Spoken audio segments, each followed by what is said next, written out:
Paz do Senhor, meus amados irmãos. Evanilson Davi, aqui no canal Chega Mais Perto, não é isso? Para a honra e glória do Senhor Jesus, né? E hoje temos um tema interessante, um tema muitíssimo interessante. Esperança em Cristo. Esperança em Cristo. Deixa eu ver se dá para ver aqui a camisa. Dá para ver aqui? Onda de esperança. Meus amados, o Senhor nos fala em muitos momentos, né, sobre ter esperança, sobre manter a fé e a esperança. E nós vamos tratar disso nesse vídeo de hoje, que assim o Senhor nos permita, tá? Antes, uma breve oração, como de costume, né? Senhor, amado Pai, glorioso Santo Rei, amado, que o Senhor fale aos nossos corações tudo aquilo que deseja, Pai, e que nós façamos também aquilo que o Senhor deseja que façamos das nossas vidas, que as nossas decisões sejam de encontro às Tuas decisões, Pai, às Tuas vontades e ao que o Senhor tem planejado para nós. Amém?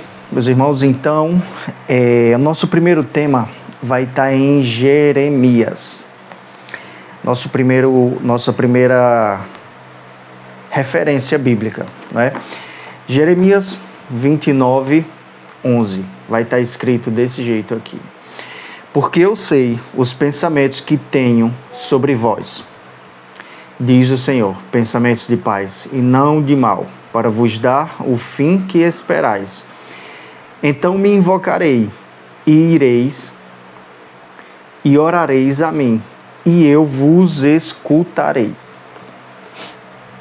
Está escrito dessa forma. Deixa eu tirar aqui os avisos. Pronto, meus amados, esperança. O que é uma esperança e por que nós devemos ter? Não é isso? De onde vem a esperança? A esperança, todo mundo tem em mente aquele conceito de que é semelhante à fé. É ter fé de que algo vai acontecer, é ter a certeza de que aquilo vai acontecer, de que uma coisa boa vai acontecer, né?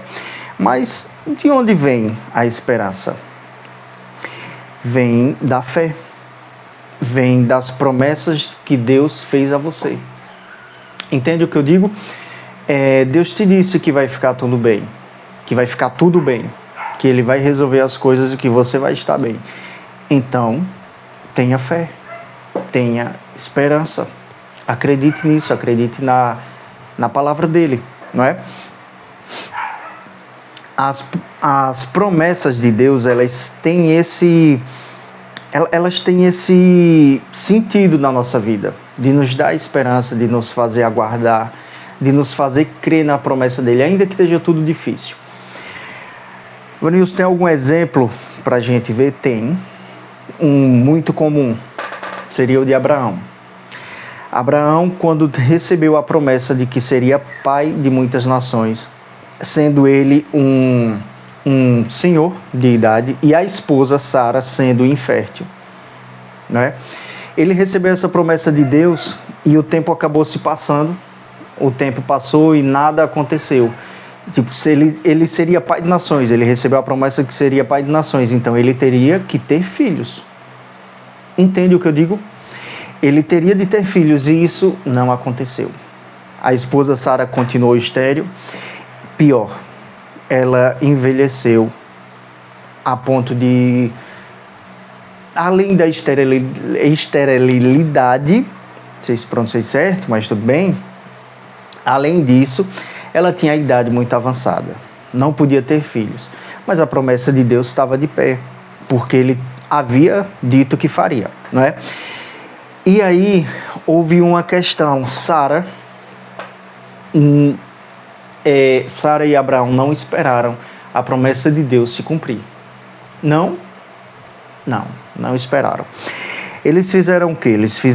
Eles tentaram ajudar Deus a fazer o que Ele havia prometido, porque as condições impossíveis de Sara eram claras, né? Todo mundo sabia, todo mundo via, percebia, inclusive eles.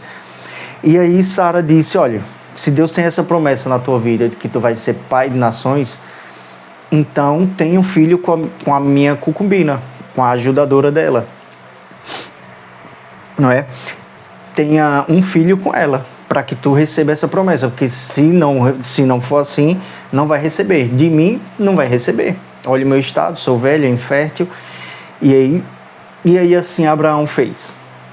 Abraão teve um filho com a concubina de Sara, com a concubina deles, né? Esse filho foi gerado chamado Ismael. A Bíblia fala muito pouco dele, né? Mas fala que ele tinha um instinto bem forte.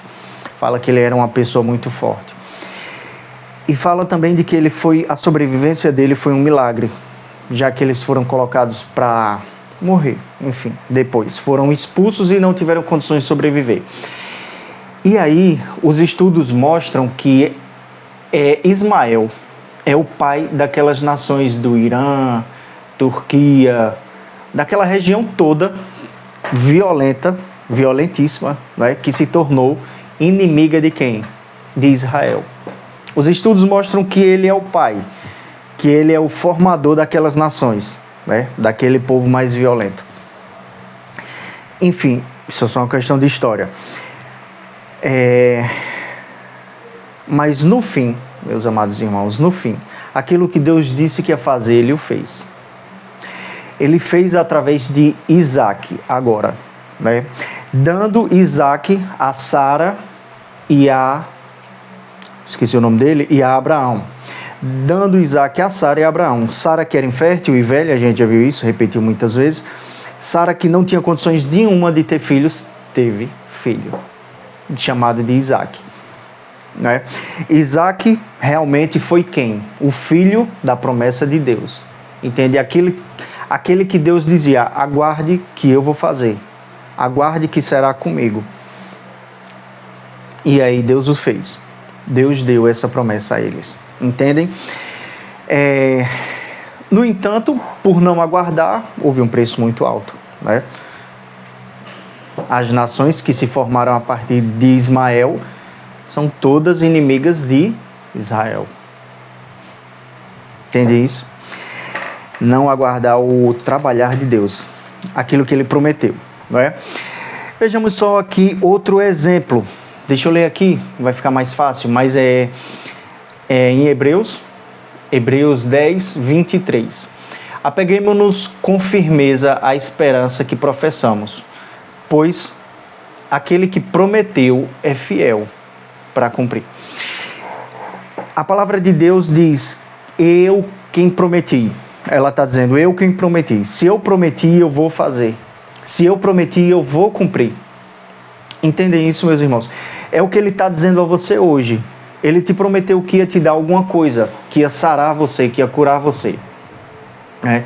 Que ia te dar uma vida diferente da que você está levando hoje. Ele vai cumprir. Entendem? E Deus age quando não há esperança mais nenhuma. Entendem isso? Deus faz quando tudo está velho, quando tudo envelheceu, inclusive a promessa envelheceu, porque passou tempo demais. Quando a pessoa que está com você não pode gerar, mesmo que envelheça, gerar aquela promessa. A pessoa que está com você não pode participar daquilo de forma normal, visual, de forma humana, humanamente falando, né? Mas Deus lhe prometeu. E aí, se Ele lhe prometeu, Ele vai fazer o quê? Ele vai cumprir a palavra dele. Entende? Sempre, tá? Como Sara, como aconteceu com Sara e Abraão, né? E o que acontece se nós não tivermos esperança, fé naquilo que o Senhor nos prometeu? Acontecem efeitos colaterais, como aconteceu com Ismael, o pai das nações que se tornaram inimigas, né? Acontece também que existe outro exemplo que nós podemos citar. Nós podemos citar um exemplo de Saul, que não esperou a Deus.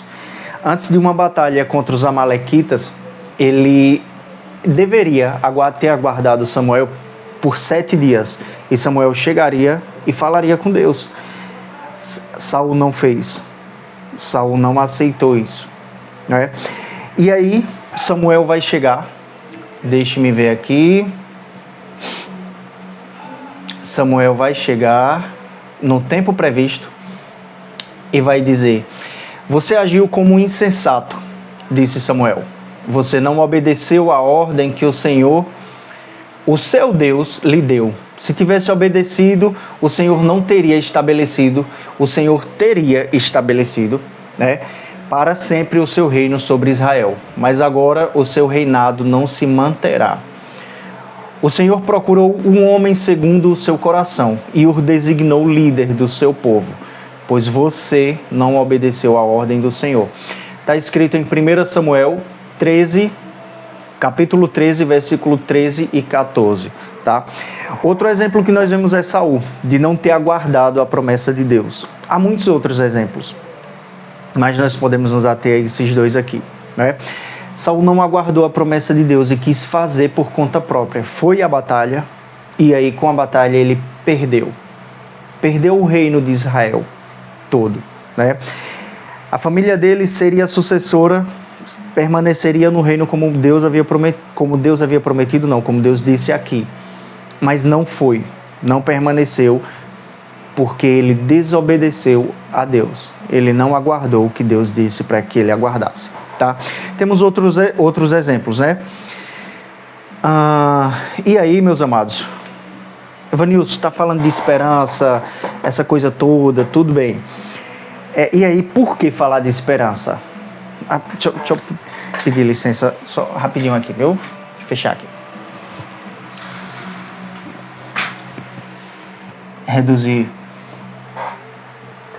Reduzir o barulho, tá? Meus amados, por que ter esperança? Por que ter que obedecer a Deus? Porque os dias são difíceis, são maus. Para muitas pessoas, para a maioria das pessoas, os dias são ruins. E quando os dias são ruins, nós devemos nos apegar a Deus. Entende? A Deus e aquilo que Ele fala, que Ele diz que façamos, né? Para quê, Evanilson? Para que a gente não faça segundo o nosso próprio entendimento, nossa própria capacidade e nossa falta de paciência. Deus é conhecedor de tudo, de todas as coisas. Nós não. Aquilo que a gente sabe, nós de verdade pensamos saber. Claro, tem alguma inteligência, mas quando se trata de uma promessa que Deus nos fez, então é Ele quem vai resolver. É Ele quem vai fazer. Tá? E não nós, nossa capacidade. Entendem isso? Vamos ver mais aqui.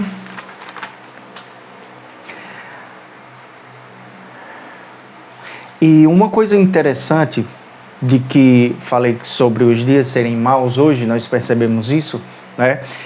É de que os dias já foram maus para todas as pessoas. Para muitas pessoas. E a Bíblia está repleta de exemplos que mostram isso. Entende? E o que nós devemos fazer para nos firmar? Para não nos angustiarmos, não desistirmos das promessas que Deus nos fez. Devemos buscar entendimento naquelas pessoas que já passaram por isso. Biblicamente falando, diante da palavra de Deus, né? Principalmente. Como, por exemplo, aqui a gente citou Saul, passou por isso, por não aguardar a Deus, e nós vimos o exemplo do que aconteceu com ele. Perdeu o reinado. Abraão não obedeceu a Deus, não aguardou a Deus, e ele perdeu aquilo que Deus tinha preparado também. Nós vimos isso como exemplo. Então, uma das coisas que nós devemos fazer é analisar o que fizeram as pessoas que passaram por dificuldades como as nossas antes de nós. O que eles fizeram? Que atitudes eles tomaram? Tomaram atitudes ruins, tiveram perdas. Tomaram atitudes boas, obedeceram a Deus e seguiram em vida. Não é isso? Então, nós devemos sempre pensar nisso. Entende? De que houve pessoas que passaram por situações ruins, que passaram por dificuldades como nós. Antes de nós passarmos por dificuldades, já houveram pessoas que fizeram isso, que passaram por isso. E o que elas fizeram? Vamos achar buscando na Bíblia, como diz os primeiros versículos que lemos, né? Portanto, eu que conheço os planos que tenho para vocês, diz o Senhor, planos de fazê-los prosperar, né?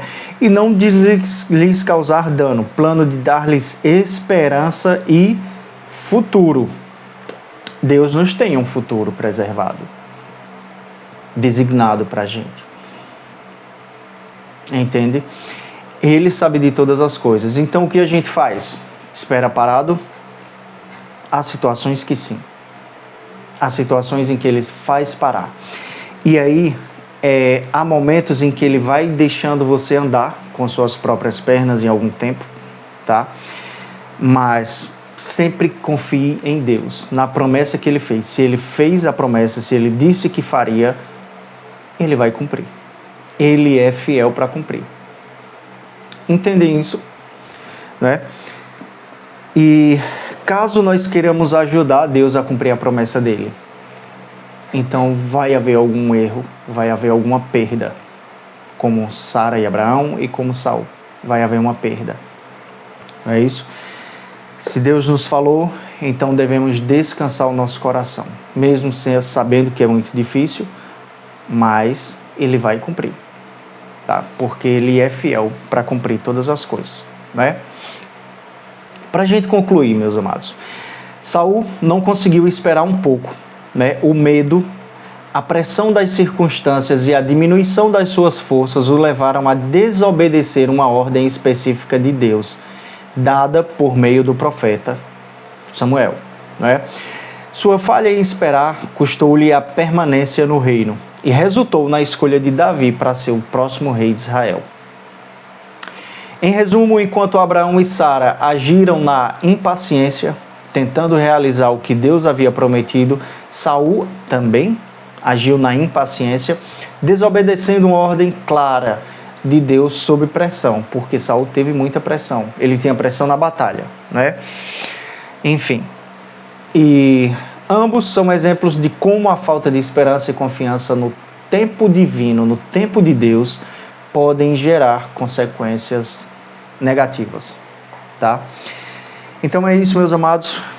Que o Senhor nos abençoe sempre, né? Que a mensagem fique clara. Se Deus nos prometeu, Ele vai cumprir, né?